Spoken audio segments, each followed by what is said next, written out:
tous, j'espère que vous allez bien. Et ce matin, on est heureux de vous accueillir dans ce lieu pour élever le Seigneur et chanter que Dieu est bon. Amen. Est-ce que Dieu est bon pour vos vies? Dieu est bon pour ma vie, Dieu est bon pour vos vies et il veut transformer nos vies et il est bon en tout temps. Amen. On peut se lever pour l'adorer? Dieu est bon en tout temps. Il a mis ce chant de louange en moi. Dieu est bon en tout temps. À travers la nuit, sa lumière jaillit. Dieu est bon en tout temps. On reprend, Dieu est bon. Dieu est bon en tout temps. Il a mis ce chant de louange en moi. Dieu est bon en tout temps. À travers la nuit, sa lumière jaillit. Dieu est bon en tout temps. Si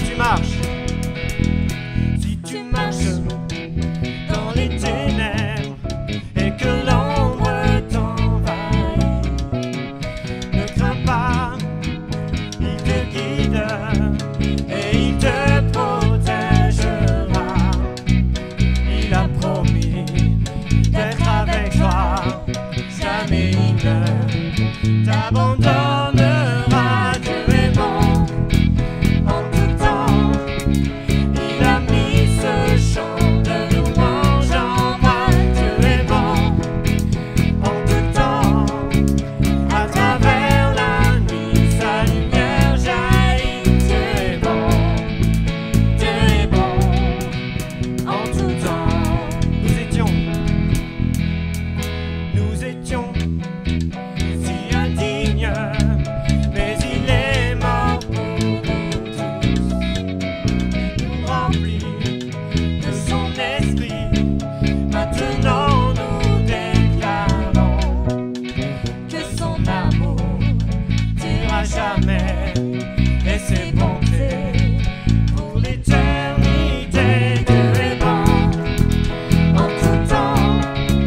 Il a mis ce chant de louange en moi. Dieu est bon en tout temps. À travers la nuit, sa lumière jaillit. Dieu est bon en tout temps. Dieu est bon encore.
d'être aimé d'un amour sans limite, que ta grâce coule en moi. Tous ont besoin de pardon, de la bonté d'un sauveur.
déplace les montagnes.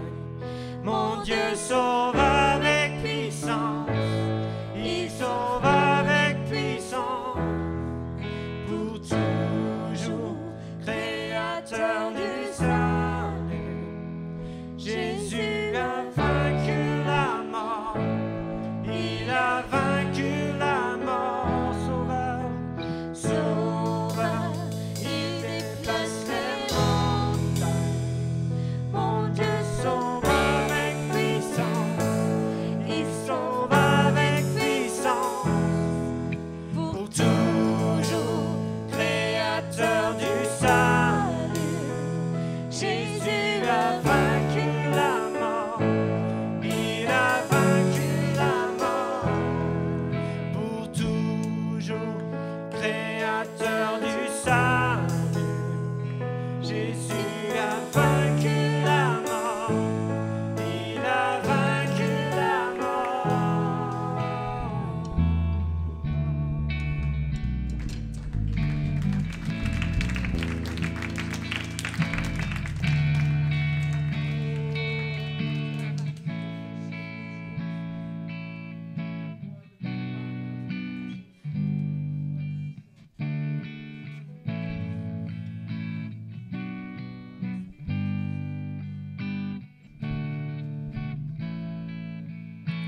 Je viens vers toi dans le secret, en ta présence, je veux rester.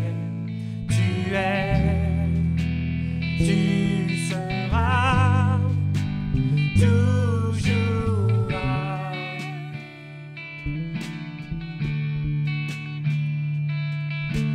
Tout contre toi, près de ton cœur, je peux entendre ta voix, Seigneur. Tu es, tu seras toujours là. Ébloui devant toi, éternel,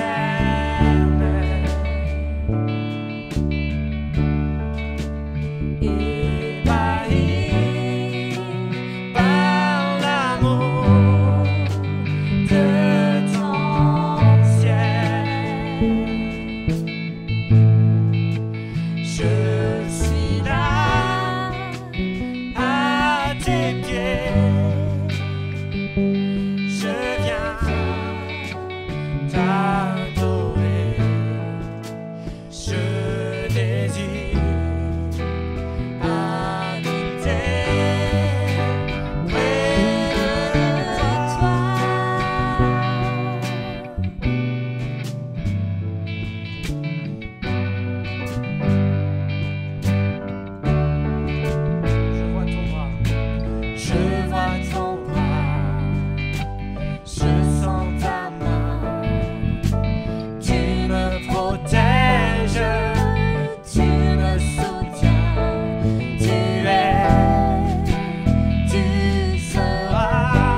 suis-je pour que le roi des cieux m'ouvre ses bras? Perdu mais trouvé par sa grâce, son amour pour moi, son amour pour moi. Reprends, qui suis-je? Qui suis-je pour que le roi des cieux m'ouvre ses bras? Perdu mais trouvé par sa grâce, son amour pour moi, son amour pour moi.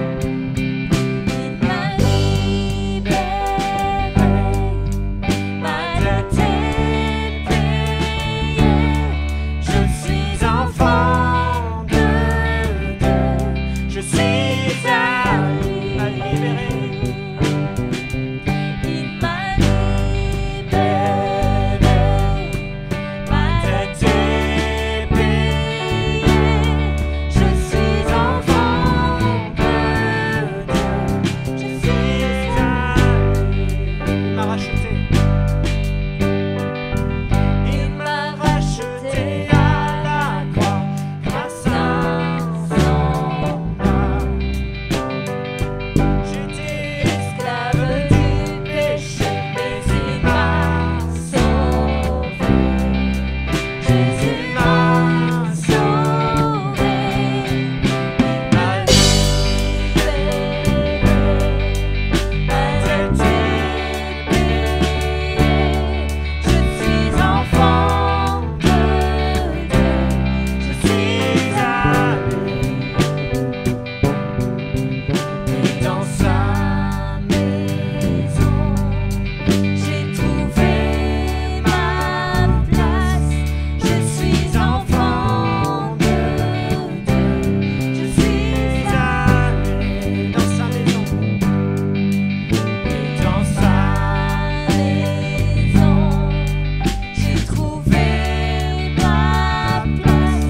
Je suis enfant de Dieu, je suis à lui. Il m'a racheté. Il m'a racheté à la croix grâce à son âme. J'étais esclave du péché, mais il m'a sauvé. Jésus m'a sauvé. Il m'a libéré, ma dette est payée. Je suis enfant de Dieu, je suis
maison.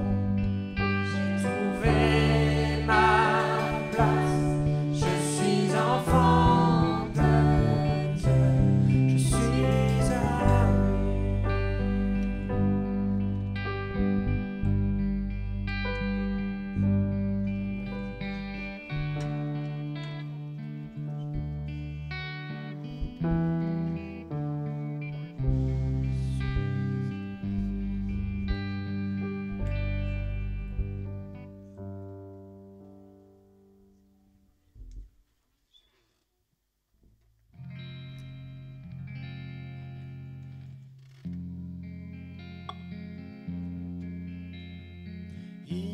inonde ce lieu de ta présence. Nous avons besoin de toi.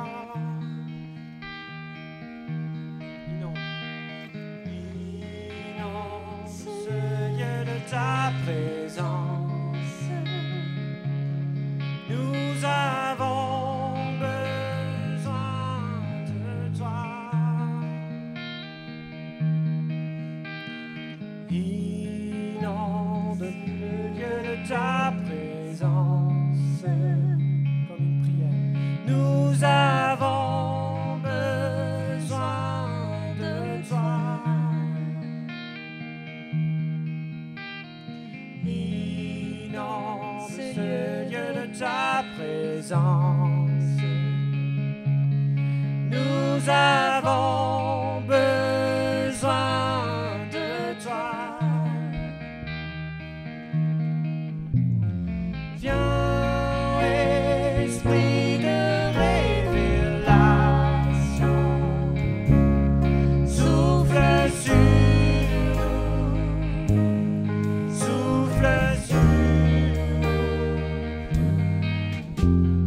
Viens, esprit de révélation, souffle sur nous, souffle sur nous. Nous avons besoin de toi en cet instant. Seigneur, sois le centre de nos vies. Et quand moi s'élève un chant, une mélodie, témoignant de ta grâce infinie.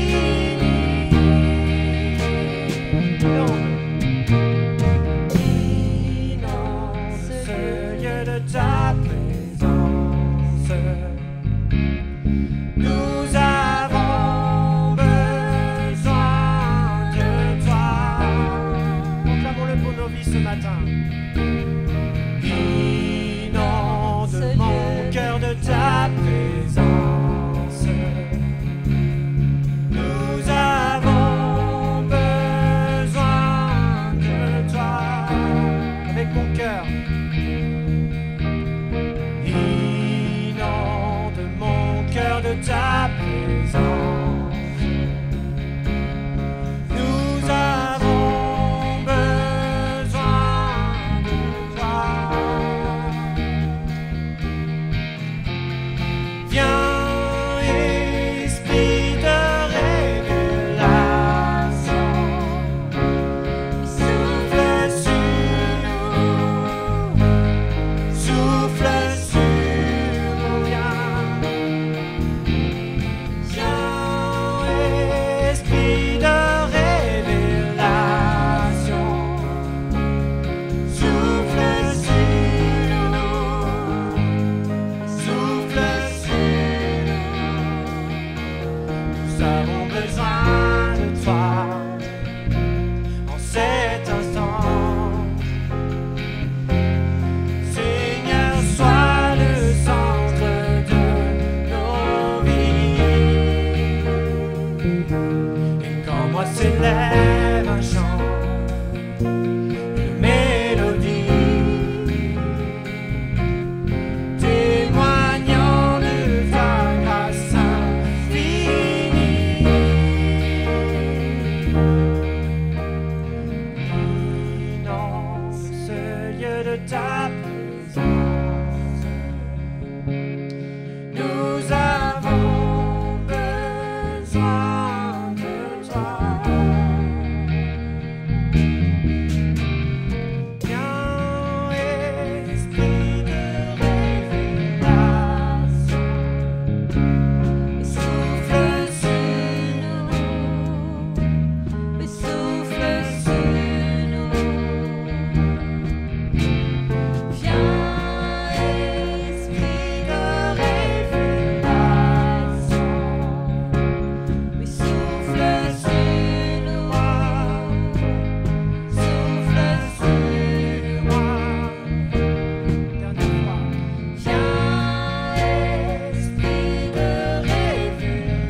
prendre encore un temps pour prier ensemble.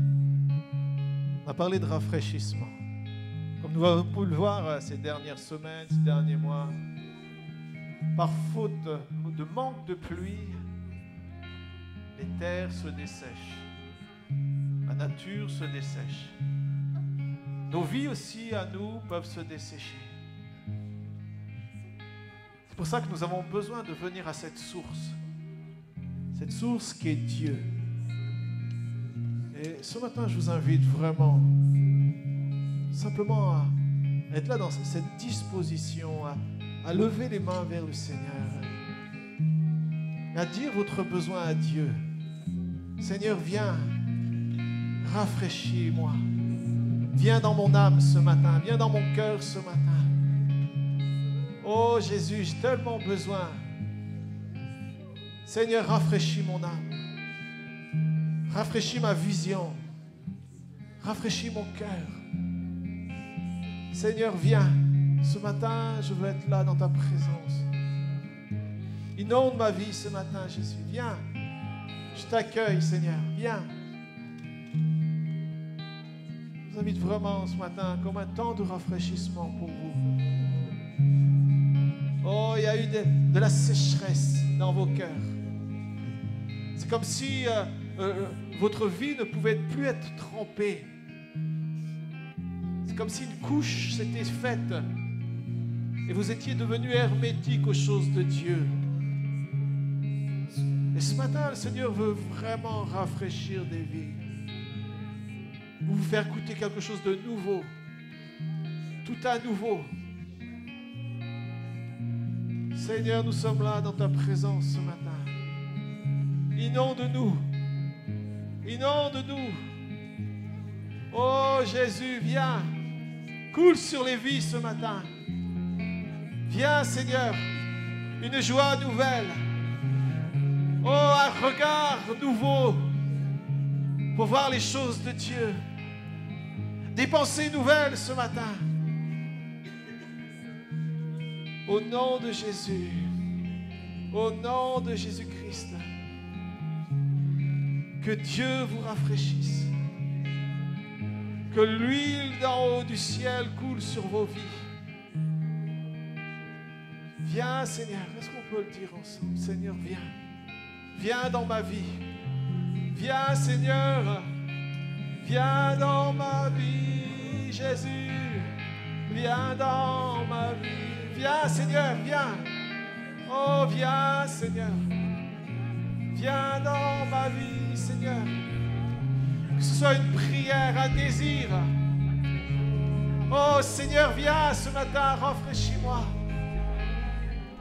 Que je sois un homme, une femme nouvelle ce matin. Seigneur, remplis-moi tout à nouveau de ce feu d'en haut, de cette passion de ton nom, de ton amour.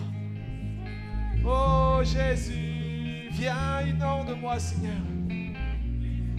Je veux vraiment vous inviter simplement à vous laisser immerger ce matin, à vous laisser remplir. Viens, Seigneur, par ta douceur. Saint-Esprit, ce matin, viens. Oh, viens dans ton peuple.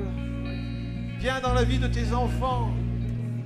Viens dans la vie de ceux qui ont besoin de toi ce matin. Peut-être tu as besoin d'être debout, lève-toi. Peut-être tu veux être à genoux, mets-toi à genoux. Mais ce matin, aspire à quelque chose de nouveau. Désire ardemment ce rafraîchissement. Jésus, viens dans ma vie. Oh, viens, Seigneur. Que ce soit un désir. Oh, franchis les obstacles qui se sont placés devant toi, qui ont bloqué cette abondance du ciel. Tout à nouveau, laisse-toi remplir. Inonde-moi. Inonde-moi. Jésus, inonde-nous de ta présence ce matin. Saint-Esprit, viens. Viens, Seigneur. Oh, nous avons tellement besoin de toi, Seigneur. tellement besoin de ce souffle de vie. Jésus, viens dans nos vies. Oh, on a été bien comme il faut jusqu'à aujourd'hui. Mais Dieu veut nous emmener plus loin. Dieu n'agit pas comme nous agissons, ne pense pas comme nous pensons. Pour ça, ce matin, il veut te rafraîchir. Alors viens et laisse-toi inonder par lui. Simplement dans ce moment, reçois. Saint-Esprit, tu te déverses dans les cœurs ce matin. Seigneur, tu transformes les terres asséchées. Seigneur, tu viens et tu recouvres à nouveau. Tu recouvres à nouveau de ta présence. Inonde-moi, Seigneur. Oh, inonde-moi. Je vous invite vraiment ce matin, on va reprendre simplement le refrain. Que ce soit un désir, inonde-moi, Seigneur. Inonde-moi de ta présence, Jésus. Je viens dans ce lieu avec mes frères et sœurs, mais je viens aussi pour toi, Jésus. J'ai besoin d'être rempli de toi. Inonde-moi, Seigneur. Inonde-moi, Jésus. Oh, je vous invite vraiment ce matin. Inonde, laisse-toi remplir. Oh, on va reprendre ce refrain. Nous avons besoin de toi. Inonde ce lieu de ta présence. Nous avons besoin de toi, besoin de toi. Inonde ce lieu de ce matin. Laisse-toi remplir, laisse-toi saisir ce matin. Nous avons besoin de toi, viens Seigneur. Inonde ce lieu de ta présence. Inonde-moi Seigneur. Nous avons besoin de toi. Inonde ma vie Seigneur.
Bonjour, ça fait plaisir de voir l'Église se réunir, ça fait plaisir de vous voir.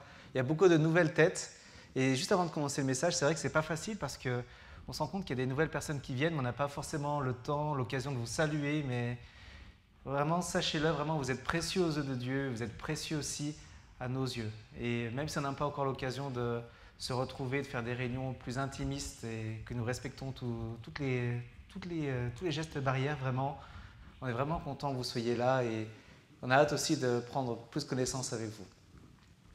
On va commencer le message.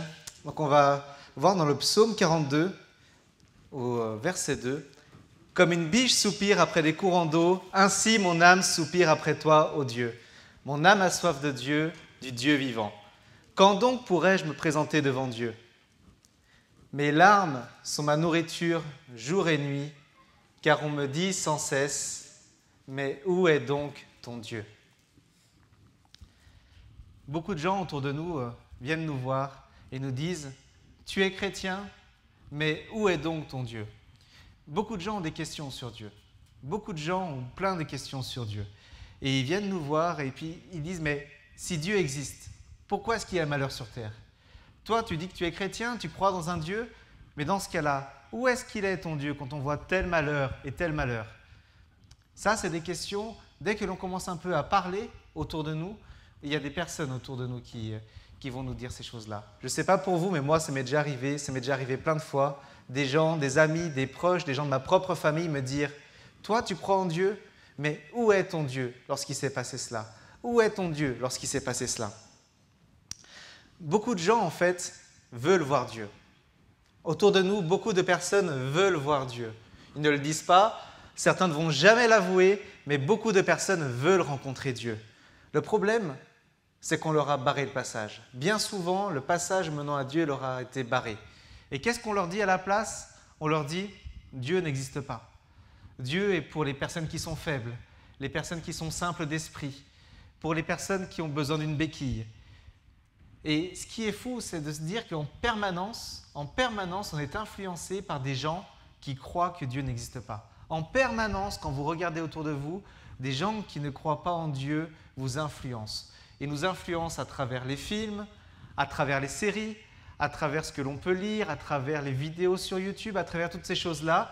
Ce c'est fait par des personnes, la majorité des personnes, c'est des personnes qui ne croient pas en Dieu et qui prêchent à travers ces vidéos que Dieu n'existe pas, que l'immoralité sexuelle, ça pose aucun problème, que coucher, c'est un plaisir, c'est juste un sport comme un autre.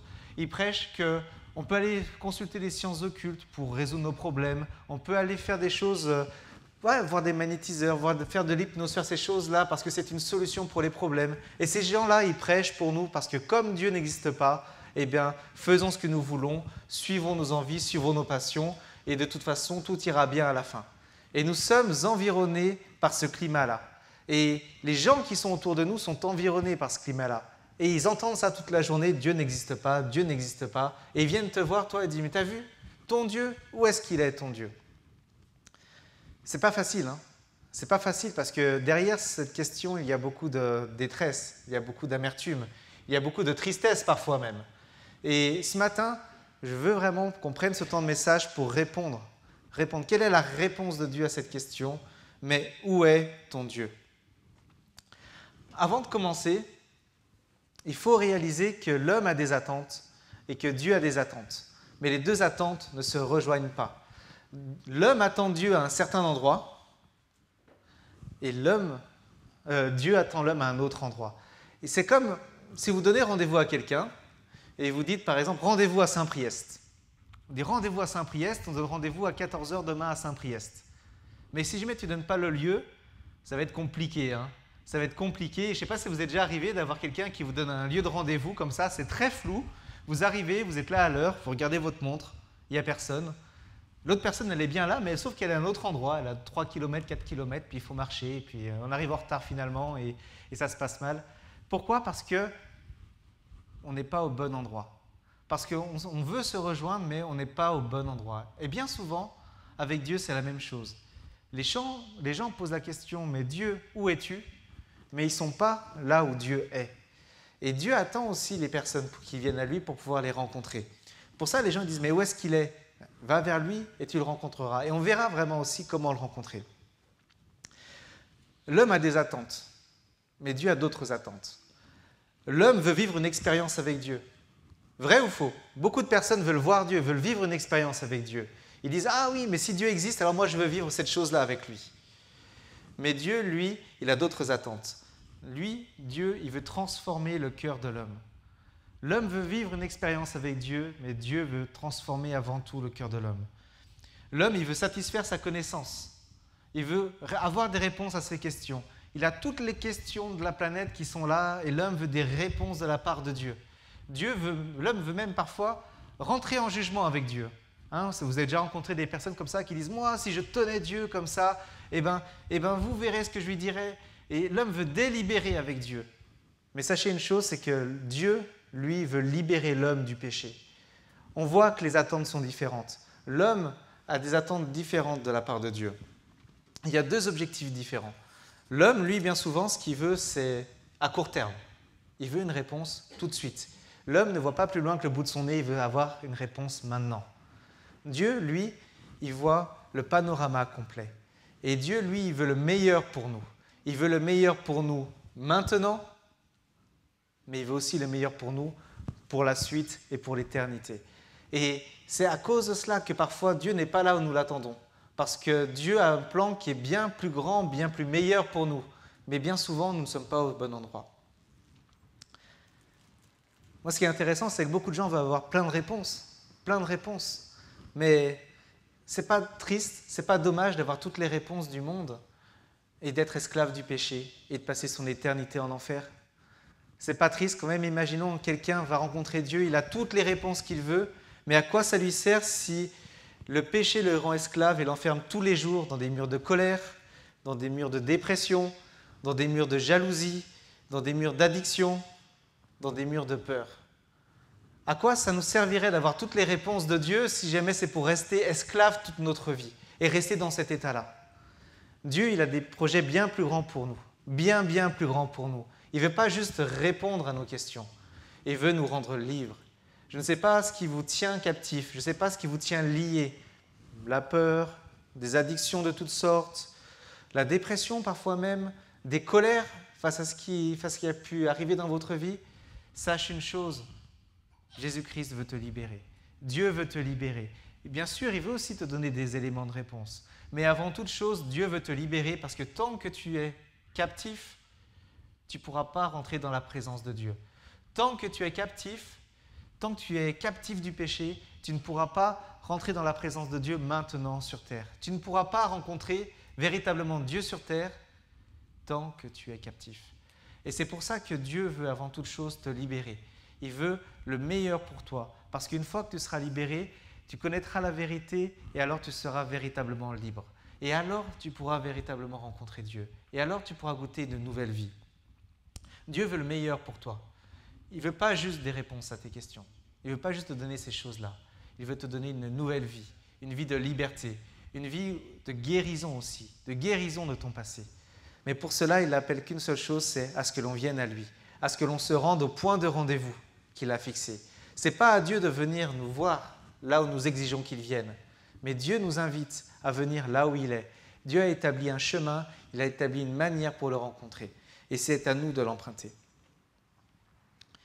Il y a des gens aussi qui peuvent me dire « Ah, mais si Dieu existe, pourquoi est-ce qu'il ne fait pas juste un signe ?»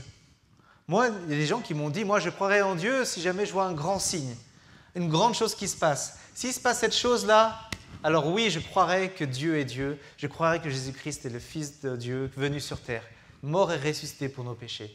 Mais tant que je ne vois pas, je ne ferai rien. » Il y a des gens comme ça qui disent ces choses-là. Mais regardons bien. Si c'était la véritable solution pour que les gens viennent à Dieu, s'il ne manquait que ça pour que les gens viennent vraiment au Seigneur Jésus, moi je vous assure qu'instantanément, là tout de suite, il y aurait un ange qui viendrait dans le ciel, il aurait une trompette comme ça, il sonnerait très fort. Je ne vais pas vous faire la trompette, je suis mal à la trompette. Et il parlerait et il dirait « Jésus-Christ est Seigneur, venez à lui, repentez-vous de vos péchés, demandez pardon à Dieu et il vous donnera une nouvelle vie. » Et moi, je suis persuadé que c'est ce qui se passerait si c'était la solution.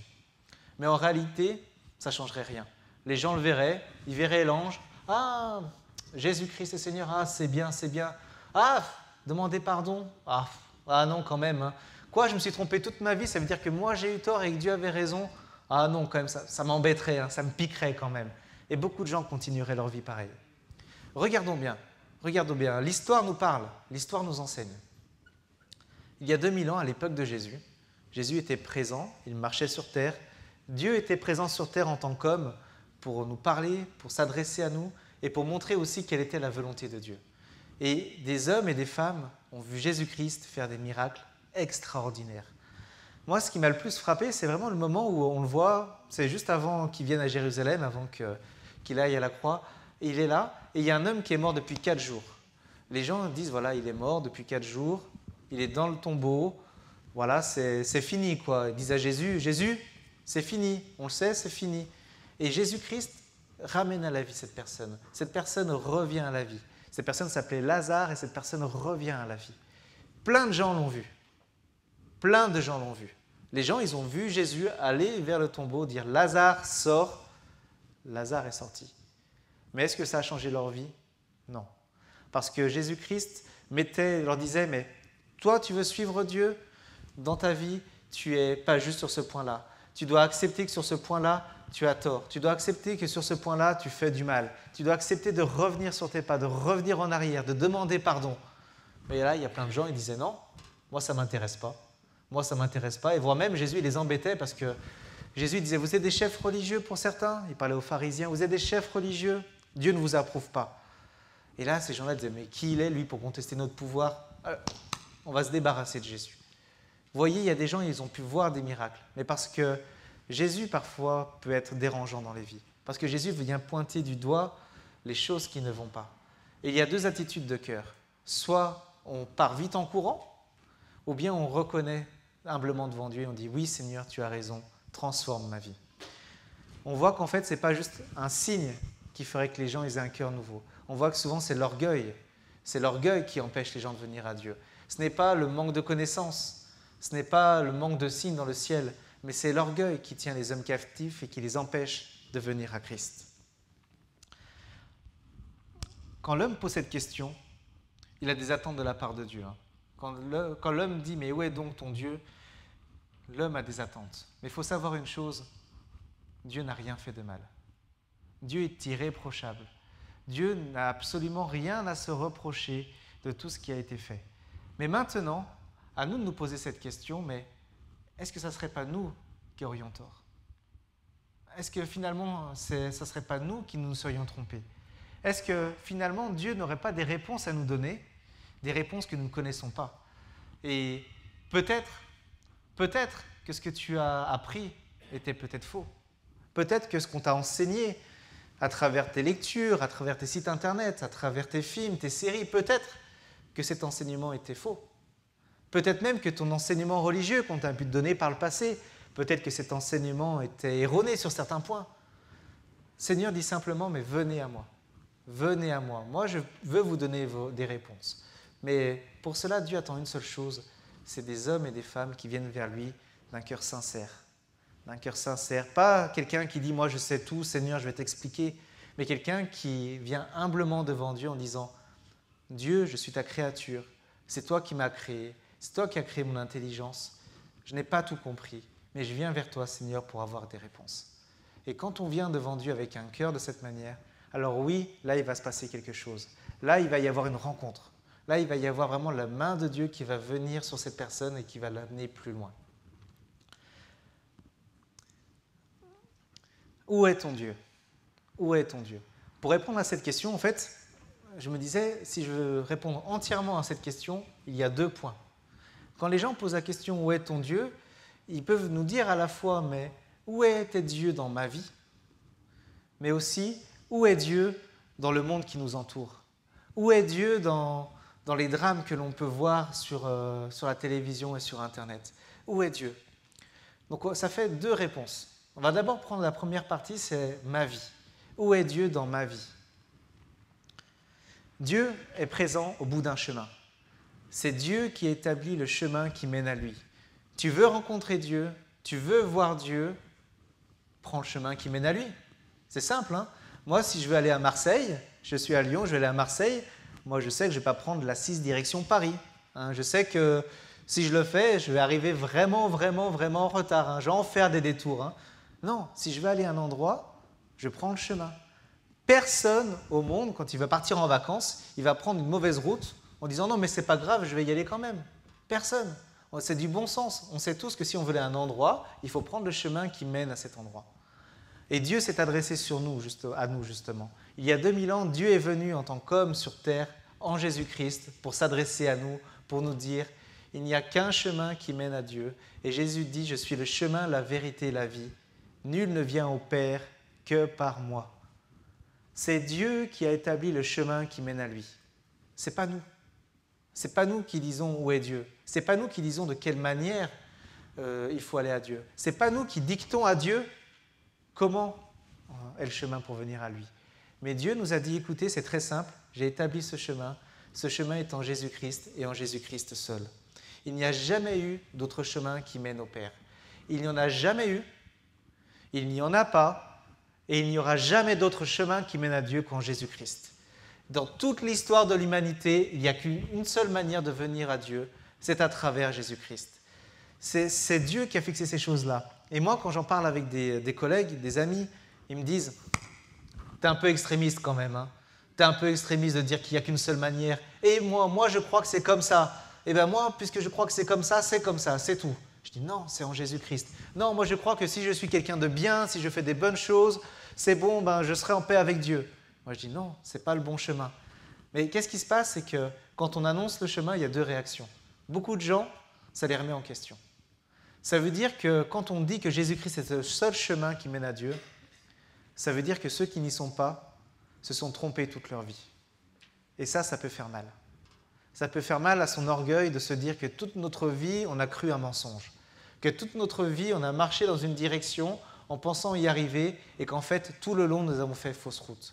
Et ça pique. Et ça pique. Ça pique aussi parce que ce n'est pas nous qui décidons. C'est Dieu qui décide.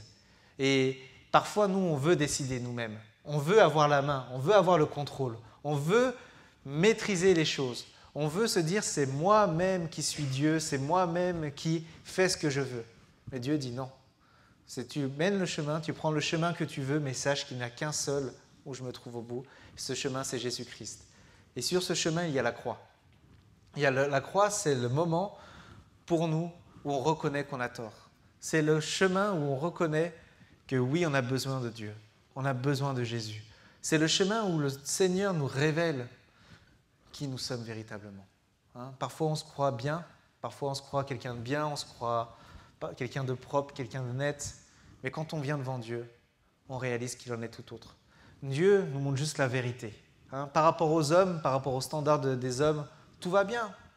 Mais quand on rencontre Dieu pour la première fois, on se rend compte qu'en fait, on est vraiment à côté de la plaque. On réalise à ce moment-là que non, vraiment j'ai besoin d'un sauveur. On réalise à ce moment-là que si je dois rentrer en jugement face à Dieu, j'ai tort. Et c'est la croix, elle est là pour ça. Elle est là pour nous faire réaliser que nous avons besoin d'un sauveur. Nous avons besoin de quelqu'un qui vienne nous racheter, et de quelqu'un qui vienne nous offrir ce pardon immérité. Et cette personne est Jésus-Christ. Beaucoup de gens sont orgueilleux, mais dans la Bible, il est écrit dans Jacques 4, verset 6, « Dieu résiste aux orgueilleux, mais il fait grâce aux humbles. » Parfois, ça fait du bien de reconnaître qu'on a tort. Moi, parfois, ça me fait du bien dans ma vie de reconnaître que j'ai tort. Parfois, moi, dans ma vie, ça me fait du bien de me dire j'ai marché toute ma vie dans une direction, j'ai cru certaines choses, mais finalement, je m'étais trompé depuis le début sur ce point-là. Ça fait du bien, parce que quand on le reconnaît devant Dieu, Dieu vient et il te restaure. Dieu t'ouvre un nouveau chemin. Même si jamais on va dire tu es parti loin, loin, loin, Dieu est le Dieu des miracles, il est capable de te catapulter là où tu devais aller. Et juste parce que tu as reconnu les choses. On voit que ce n'est pas facile. Il y a aussi une autre question des gens. Dieu dans ma vie, on voit que Dieu, pour résumer, Dieu, il est au bout du chemin et ce chemin est Jésus-Christ. Le seul chemin qui peut nous permettre de rencontrer Dieu. Mais il y a aussi une autre question, je disais au début, c'est que les gens, quand ils disent « mais où est ton Dieu ?» Ça, c'est la question épineuse, c'est la question délicate. Mais où est Dieu face au malheur de ce monde ? C'est une question qui est là, c'est une question, on ne peut pas la balayer. Si on essaie de botter en touche avec les gens, le ballon il revient tout de suite. Parce que les gens, ils exigent une réponse. Ils disent, mais si Dieu est Dieu, comment est-ce possible qu'il se passe tant de malheur sur Terre ? Dieu n'est pas l'auteur du mal qui se passe. Je pense que c'est évident pour nous. Dieu n'est pas l'auteur du mal qui se passe. À aucun moment, c'est le bras de Dieu qui a agi et qui a tué quelqu'un. À aucun moment, c'est le bras de Dieu qui a agi et qui a fait du mal sur la Terre. C'est nous, l'humanité, nous en tant qu'hommes qui avons fait ces choses-là. Le monde aujourd'hui, c'est les conséquences de nos actes. Et quand je dis de nos actes, c'est l'humanité. Le monde est dans l'état où il est aujourd'hui parce que c'est nous qui l'y avons conduit. Nous sommes responsables. Nous sommes responsables de nos actes, nous sommes responsables de tout ce qui s'est passé. Ce sont nos choix. Bien sûr, il y a des drames qui se passent, il y a la maladie. La maladie est la conséquence de notre rébellion face à Dieu. Quand on part loin de Dieu, on ne peut pas lui demander de nous protéger. Quand on part loin de la bonté, de la bénédiction de Dieu, on ne peut pas lui demander de rester avec nous et de nous garder. Et Dieu, justement, voulait nous garder auprès de lui. Mais comme nous sommes partis loin de sa présence, il nous a dit « faites mais il y aura beaucoup de souffrances, beaucoup de pleurs là où vous allez. Vous allez vivre votre vie comme vous le voulez, à votre guise, mais il va y avoir des larmes qui vont couler, il va y avoir des deuils, il va y avoir des souffrances qui vont être là. Mais Dieu n'a jamais été à l'origine de ces choses-là. Des gens vont dire, mais pourquoi Dieu n'arrête pas tout ? C'est vrai, les gens disent, mais si Dieu est Dieu, si Dieu est tout-puissant, pourquoi est-ce que Dieu ne vient pas et n'arrête pas tout ? Le problème, c'est que si jamais Dieu vient et rentre en jugement aujourd'hui avec nous, qui pourra prétendre être juste parce qu'il est quelqu'un de bien ? Qui pourra dire devant Dieu, non, moi, Dieu, tu peux me condamner, moi, je sais que je suis quelqu'un de bien, c'est bon, je vais y échapper. Personne. Et Dieu nous le dit dans Romains 3, verset 10, « Il n'y a pas de juste, pas même un seul. Aucun n'est intelligent, aucun ne cherche Dieu. Tous se sont détournés, ensemble ils se sont pervertis. Il n'y en a aucun qui fasse le bien, pas même un seul. » Ça, c'est la nature humaine. La nature humaine, de base, elle est comme ça. Et si Dieu venait rentrer en jugement avec nous, nous serions tous condamnés. Nous ne pourrions pas venir devant Dieu en disant « Non, moi, je suis quelqu'un de bien quand même. Ah, je suis quand même quelqu'un de bien, donc ça va. Hein, hop là, le ciel. » Dieu dit « Non, c'est pas ça, c'est pas ma justice. Ma justice, elle est parfaite. Et si jamais on veut rentrer dans la présence de Dieu, il faut que notre justice, ça nous soit parfaite. Mais si on se regarde si on regarde vraiment qui nous sommes à l'intérieur, on sait qu'on ne l'est pas. Mais du coup, quelle est la réponse de Dieu ? Moi, ce que j'aime bien, la Bible nous parle. Hein. C'est important de lire la Bible. Hein. J'en mets une couche, mais c'est important de lire la Bible. Parce que la Bible nous parle. Toute la Bible nous parle. L'Ancien Testament nous parle aujourd'hui encore. Le Nouveau Testament nous parle encore aujourd'hui. Et dans l'Ancien Testament, il y a un événement qui s'est passé à l'époque de Noé, avec l'arche. Bon, je pense que beaucoup de personnes connaissent le récit. Hein. Je crois que c'est un véritable récit. Ce n'est pas une histoire, ce n'est pas un folklore, ce n'est pas un mythe, mais c'est arrivé véritablement. Il y a véritablement eu un déluge sur Terre. Et qu'est-ce qui s'est passé à ce moment-là ? Donc, c'était il y a très longtemps, il y a plusieurs millénaires. En fait, l'homme avait créé Dieu. Dieu avait créé l'homme. Quoique l'homme a créé Dieu aussi, hein, mais un Dieu à son image. Mais ce n'est pas ce Dieu-là dont on parle. Dieu avait créé l'homme, mais qu'est-ce qui s'est passé ? L'homme s'est rebellé. L'homme est parti loin de Dieu. Et l'homme faisait des choses mauvaises sur Terre. Et l'humanité était à un tel état de méchanceté que Dieu a vu l'homme faire ces choses-là. Et il a dit, dans mon cœur, je le regrette. Dieu a regretté d'avoir fait l'homme. C'est intéressant, moi ça me rappelle des événements récents quand même. Hein. Je me dis, l'humanité, elle n'a pas bien changé. Hein. Mais à ce moment-là, Dieu a vu l'humanité, il a vu le mal qui se commettait, et Dieu a regretté dans son cœur d'avoir fait l'homme. Mais, sur terre, il y avait un homme qui lui était agréable. Cet homme s'appelait Noé. Dieu est allé voir Noé, il lui a dit, écoute, je vais rentrer en jugement avec l'homme, je vais retirer la vie à tous les hommes de la terre, parce que ce sont des êtres mauvais, des hommes méchants, et je ne veux plus leur laisser la vie. C'est insoutenable ce qu'ils ont fait sur la terre. Et Dieu a parlé à Noé, il lui a dit, tu vas construire un bateau, tu vas monter dessus, et tous ceux qui seront sur ce bateau seront sauvés de la condamnation que je vais faire venir. Noé est monté sur le bateau, l'humanité a péri, Dieu a fait monter les eaux, tout le monde est mort, tout le monde sur toute la surface de la terre. Et après, à partir de cet homme-là, Dieu a repeuplé la terre. Si Dieu nous donne cet exemple-là dans la Bible, ce n'est pas pour faire des jolies illustrations pour les enfants, comme ça, on dessine le bateau avec la girafe, le zèbre et l'éléphant. Hein. Ce n'est pas pour ça. Dieu veut nous parler à nous. Dieu veut nous parler parce qu'il va nous annoncer ce qui va se passer. Dieu va revenir et il est toujours aussi insupportable pour Dieu de voir la méchanceté de l'homme sur terre. Mais Dieu a créé une arche pour que tous ceux qui montent dans ce bateau, dans cette arche, soient sauvés. Bien sûr, ce n'est pas un bateau. Hein. Si on se met à chercher comme ça sur Google, où est le bateau pour éviter le jugement de Dieu, on ne va pas trouver. Mais en fait, l'arche de Noé était en fait un symbole pour nous annoncer Jésus-Christ. Jésus-Christ est l'arche et le moyen par lequel l'homme pourra être sauvé de la condamnation de Dieu. Si l'homme montait sur l'arche, ce n'est pas parce qu'il était mieux, hein. C'est juste parce qu'il était monté sur le bateau. Si quelqu'un voulait être sauvé du déluge, qu'est-ce qu'il avait à faire ? Il monte sur le bateau, il est sauvé. De la même manière, Jésus-Christ nous appelle à venir à lui, nous appelle à échapper à la condamnation à venir. Jésus n'appelle pas des gens parce qu'ils sont mieux que les autres. Dieu appelle des personnes qui sont sincères devant lui. des gens qui reconnaissent là où ils en sont, des gens qui reconnaissent qu'ils ont besoin du Sauveur, qu'ils ont besoin de Jésus. Dieu appelle des personnes à venir vers lui et pour échapper à la condamnation. Et Dieu viendra en jugement.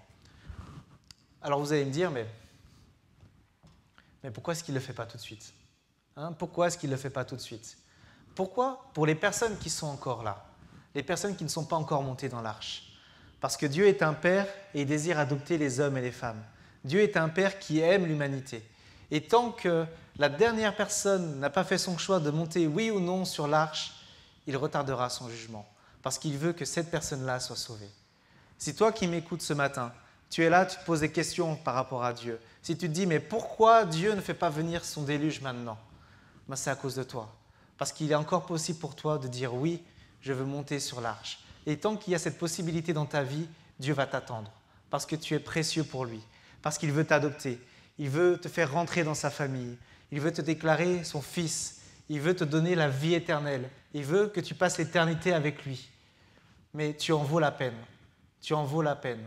Tu vaux la peine pour Dieu de retarder le jugement parce que pour Dieu, tu es précieux. Et tant qu'il y aura encore l'espoir que tu dises oui dans ta vie, Dieu va t'attendre. Dieu va t'attendre jusqu'au bout. Il va te tendre la main jusqu'au bout.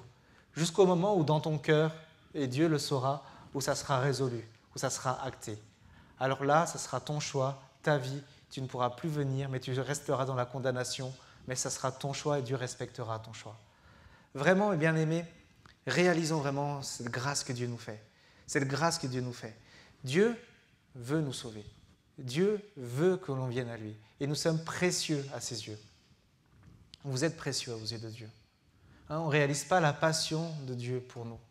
Parfois, dans nos vies, on pense que nous sommes oubliés de Dieu. Moi, j'ai entendu, quelqu'un m'a dit, il y a un livre qui s'appelle « Les oubliés de Dieu ». Mais sachez que vous n'êtes pas oubliés de Dieu. Vous êtes précieux aux yeux de Dieu. Même si tu ne le connais pas, même si tu es dans la rébellion, même si jamais tu renies Dieu dans ton cœur, sache que tu es précieux et que sa main est toujours tendue vers toi et qu'il veut que tu viennes à lui. Et c'est dès maintenant, dès maintenant, dès maintenant, il veut t'adopter. Ce n'est pas une histoire de « est-ce que tu te sens bien, pas bien ?»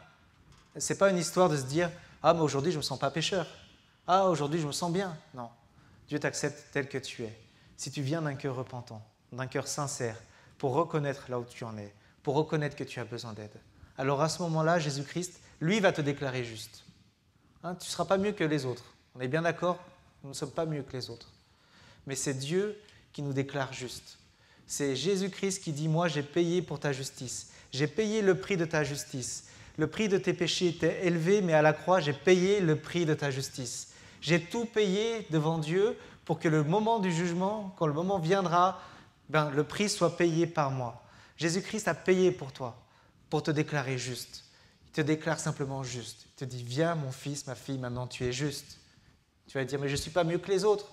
Jésus va dire, oui, je le sais, je te connais, je connais ton cœur, je le sais. Mais moi, je te déclare juste parce que tu es monté dans l'arche, parce que tu es venu avec moi, parce que tu as mis ta main dans la mienne. Maintenant, nous allons pouvoir marcher ensemble vers l'éternité. Ça, c'est l'œuvre de Jésus-Christ. Des gens vont me dire, mais c'est particulier quand même. Mais ce qui est intéressant, c'est que Dieu nous dit dans Ézéchiel 33, Dieu dit, aussi vrai que je suis vivant, déclare le Seigneur, l'Éternel, aussi vrai que je suis vivant, déclare le Seigneur l'Éternel, je ne prends pas plaisir à voir le méchant mourir, mais à le voir changer de conduite et vivre. Renoncez à votre mauvaise conduite. Pourquoi devriez-vous mourir ? Cela ne plaît pas à Dieu de condamner les hommes, parce que Dieu veut que l'homme soit sauvé. Quand Jésus est venu sur terre, il dit qu'il n'est pas venu pour juger, mais il est venu pour sauver, pour faire venir les gens dans l'arche. Des gens vont dire, oui, mais ça c'est cher payé, parce que regarde le malheur, regarde ce qui se passe, regarde les blessés de la vie, regarde ce qui a pu se passer, regarde ce qui a pu m'arriver à moi. Mais sache une chose, si tu montes sur l'arche, alors plus rien ne te séparera de Dieu. Et alors tu découvriras que Dieu, il est tout-puissant pour te restaurer, tout-puissant pour te guérir. Jésus-Christ est tout-puissant pour prendre toutes les souffrances de ton passé et les guérir une à une, l'une après l'autre. Chacune de ces souffrances-là, Jésus-Christ va te guérir. Jésus-Christ va restaurer ton identité. Peut-être que qui tu es a été impacté par ce que tu as souffert, par le péché des autres. Sache une chose, Jésus-Christ veut te restaurer. Il veut faire de toi une nouvelle personne, une nouvelle créature. C'est dès maintenant, dès aujourd'hui. Ça, c'est l'œuvre du Dieu. Parce que notre Dieu est vivant, notre Dieu est puissant. On l'a chanté ce matin, notre Dieu est puissant. Mais il n'est pas juste puissant pour faire des miracles dans le ciel. Il est puissant pour transformer ton cœur, faire de toi une nouvelle personne, à son image, te transformer à l'image de Dieu. C'est cher payé en effet la souffrance, mais Dieu a tout accompli pour nous. Il nous a permis de venir à lui, il nous a permis d'être sauvés, il nous a permis d'être restaurés. Et même si jamais des larmes ont pu couler, sache que Dieu est un Père et qu'il essuiera toute larme de tes yeux. Il faut réaliser ces choses-là. Dieu est vivant, il est présent, il veut agir dès maintenant. Maintenant, moi je me dis, c'est un message qui est magnifique, mais regardons la réalité autour de nous. Il y a encore beaucoup de souffrance. Autour de nous, il y a encore beaucoup de personnes qui souffrent. Il y a beaucoup de drames qui se jouent encore. Et les gens vont dire, mais quelle est la réponse de Dieu à ça? Qu'est-ce qui fait Dieu par rapport à ces choses-là? Qu'est-ce qui fait Dieu par rapport à ce drame qui se passe dans tel pays, dans tel pays? La réponse de Jésus était très simple. Quand Jésus est venu sur terre, il a eu 3 ans, pendant 3 ans, il a montré la volonté de Dieu. Pendant 3 ans, il a guéri ceux qui avaient le cœur brisé. Il a restauré ceux qui étaient brisés. Il a délivré les captifs. Il a restauré beaucoup de personnes. Il a détruit les œuvres du diable pendant 3 ans. Il est mort, il est ressuscité, il est allé au ciel. Et ensuite, il a envoyé son Saint-Esprit sur tous ceux qui voulaient le suivre. Et Jésus leur dit, c'est votre tour. Je vous envoie. Vous voulez être appelé chrétien? Chrétien, ça veut être petit Christ. Jésus-Christ nous envoie. La réponse de Dieu à ce monde qui se perd, c'est l'Église. La réponse de Dieu à ce monde qui souffre, c'est vous, c'est moi. Parce que les gens s'attendent à ce que Dieu vienne avec des signes et des prodiges dans le ciel, mais il n'a pas plu à Dieu d'agir ainsi. Il n'a plu à Dieu de venir à travers des hommes et des femmes. Il n'a plu à Dieu de venir simplement se révéler à travers des hommes et des femmes. Les gens s'attendent à avoir des choses très différentes, mais finalement, ça va être leur voisine, leur voisin, quelqu'un qui ne paye pas de mine pour eux, à leurs yeux, qui va venir, et c'est à travers toi que le Seigneur va agir dans sa vie. C'est à travers toi que la puissance du Saint-Esprit va venir et va convaincre la personne de péché. C'est à travers nous, à travers l'Église de Jésus-Christ, ceux qui l'ont rencontré, ceux qui sont véritablement en lui. C'est à travers nous que le Seigneur veut se faire connaître. C'est à travers nous que le Seigneur veut agir dans ce monde. Nous sommes la réponse de Dieu à ce monde qui se perd. Nous sommes la réponse de Dieu pour inviter les gens à venir dans l'arche. Nous sommes la réponse de Dieu aussi pour que certains drames s'arrêtent. Mais ne nous trompons pas. Nos armes, ce n'est pas d'aller faire des manifestations. Nos armes, ce n'est pas de faire des renversements politiques. Nos armes, ce ne sont pas des armes violentes. Nos armes, elles sont par la prière. Et c'est là où on se trompe bien souvent. Nos armes sont dans la prière.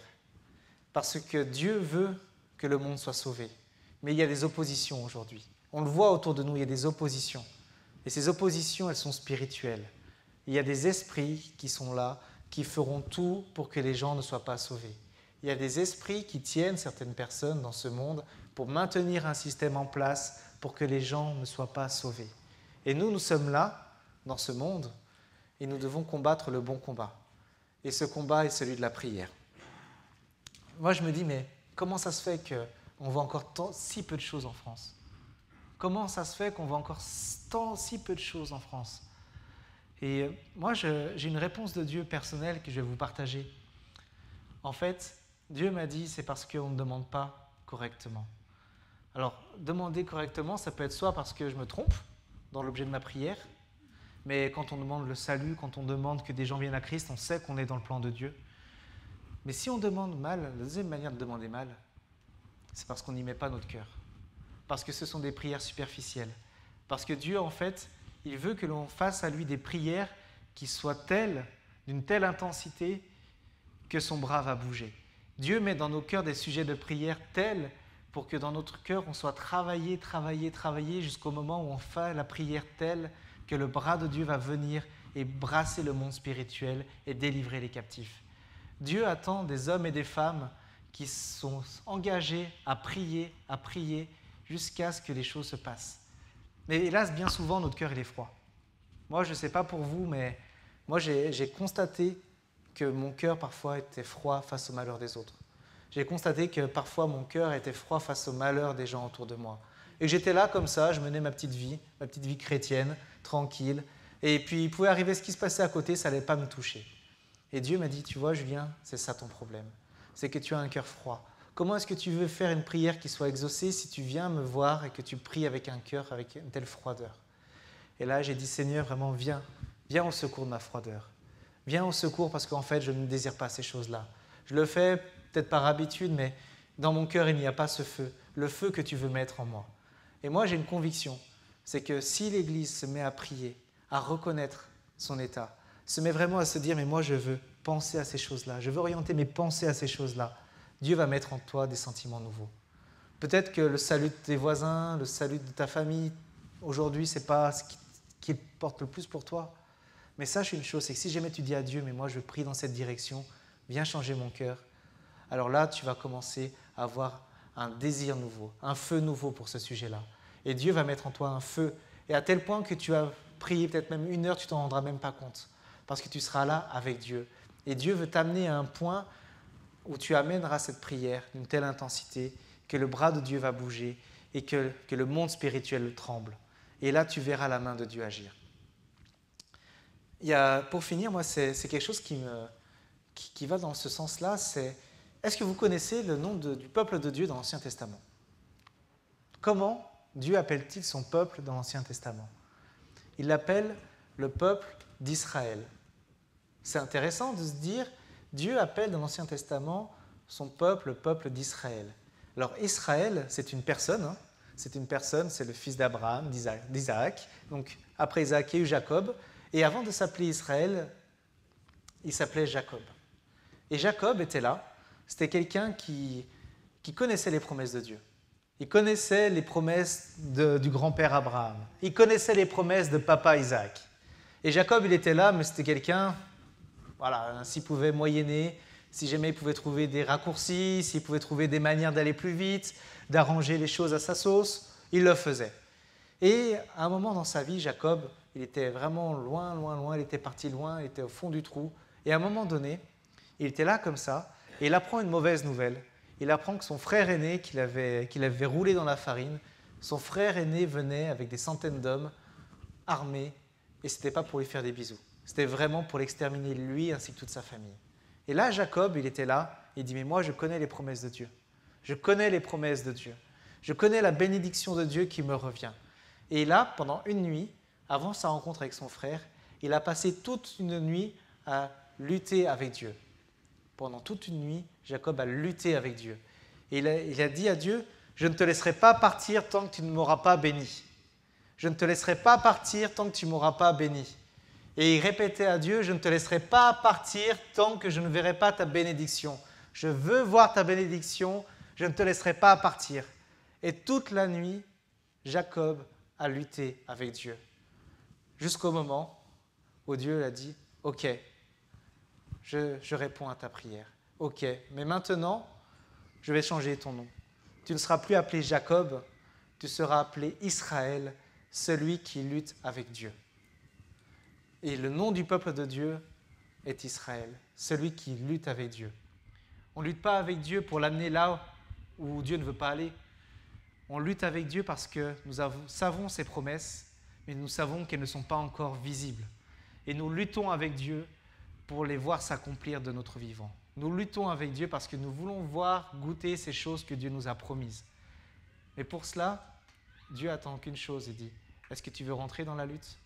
Est-ce que tu veux rentrer dans la prière ? Est-ce que tu es prêt maintenant à avoir un cœur sincère avec moi ? Est-ce que tu es prêt vraiment à aller sur ce chemin, à voir les choses comme moi je les vois ? Dieu ne veut pas juste remplir ta tête. Dieu veut nous donner un nouveau cœur.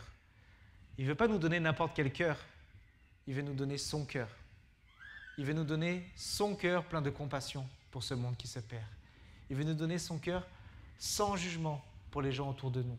Parce que Dieu sait ce qu'ils ont vécu. Et nous ne sommes pas appelés à juger les personnes. Nous sommes appelés à leur annoncer le message pour qu'ils soient sauvés.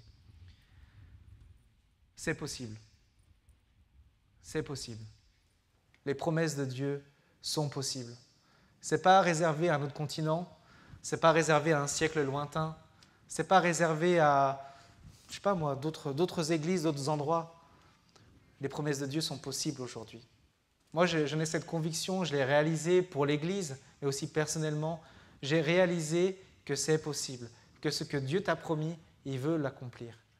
Maintenant, si ça ne s'accomplit pas, à nous de faire comme Jacob, à nous de faire comme lui et de passer du temps avec Dieu, de se tenir dans la prière jusqu'à ce que notre prière soit exaucée, à ne pas se relâcher, à lutter, lutter, lutter. Si on voit que parfois on a un cœur froid, qu'on ne le veut pas, que dit mais Seigneur, viens changer mon cœur parce que je suis tiède, viens changer mon cœur, jusqu'au moment où Dieu va t'amener à faire cette prière qui sera exaucée, cette prière qui va bouleverser ta situation. On peut voir des grandes choses. On peut voir des grandes choses. Mais la question, c'est maintenant, est-ce que nous sommes à en payer le prix? Jésus-Christ a payé le prix pour nous. Jésus-Christ a payé le prix pour que ça soit possible. Il a fait sa part. Maintenant, il nous dit, c'est ton tour. C'est ton tour maintenant. Regardons Jésus-Christ. C'est notre exemple, c'est notre modèle. Lui-même est passé par là. Lui-même est passé par des nuits de prière. Lui-même est passé par des moments intenses. Mais toutes ces prières se sont accomplies. C'est un modèle pour nous. Nous aussi, c'est possible. Moi, c'est aussi un moment, ça peut être un moment de tristesse, mais c'est aussi un moment de joie, parce que c'est possible. Moi, je suis joyeux de me dire, c'est possible. Je verrai ces choses-là. Je verrai un réveil. Je verrai des personnes transformées. Je verrai des multitudes venir à Christ. Je verrai des gens dans ma famille venir à Christ. Je verrai des proches, des amis, des voisins venir à Christ. Je le verrai, si j'en paye le prix. Et moi, j'ai fait ce choix de me dire, mais je veux en payer le prix. Petit à petit, je n'ai pas encore fait ma nuit de prière, hein, c'est mon rêve, de me dire, d'en arriver à un point d'intensité où, comme mon Seigneur Jésus-Christ, j'aurai un tel cœur, un tel feu, que je me dirai, mais Seigneur, je ne te laisserai pas partir. Et moi, je vous invite vraiment, vraiment aujourd'hui, à ce que ce message, vraiment, ça produise du fruit pour vous. Êtes-vous prêts à vous laisser remettre en question par Dieu? Êtes-vous prêts à lutter avec Dieu jusqu'à ce que vous soyez bénis, jusqu'à ce que vous receviez votre bénédiction? Moi, je vous propose simplement de prier pour finir et de remercier Dieu. Jésus, merci. Merci Seigneur, parce que tu es la réponse. Tu as tout accompli et tu as payé un prix qui était extrêmement élevé, Seigneur, pour rendre tout cela possible. Et on ne veut pas négliger, on ne veut pas bafouer ce que tu nous as offert. On ne veut pas être négligent, Seigneur. On ne veut pas non plus se laisser tromper par nos loisirs. On ne veut pas se tromper dans nos priorités. Jésus, moi, c'est la plus belle chose que je puisse rêver de voir, Seigneur, de voir des dizaines et des dizaines de personnes venir à toi, transformées, des gens brisés par la vie, te recevoir et être de nouvelles personnes, de voir des gens guéris, de voir des gens restaurés. Seigneur, c'est la plus belle chose que je puisse voir, Seigneur. Je te prie vraiment, Père, pour ton Église, pour qui nous sommes.